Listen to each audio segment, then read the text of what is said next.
yẹ ipé nínú àdìkárù téèyàn máa tẹnu mọ́jú tọ́rọ̀ rẹ̀ fi dàrú ẹ̀mí ò ní dàrú ẹnu ò ní sísọ ara náà ò ní ṣiṣẹ́ kò ní ya hayyu ya qayyum bi rahmatika astaghith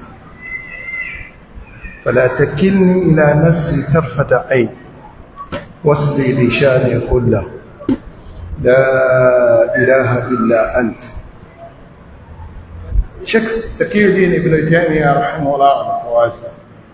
ó ní pàápàá jùlọ láàrin fájírù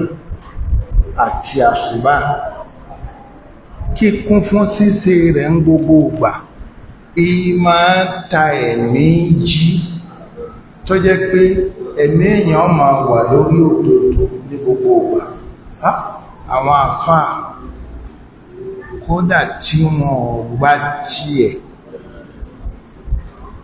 tó jẹ́ pé Súfí ni wọ́n ní ọmọ Taymiyyah rí wí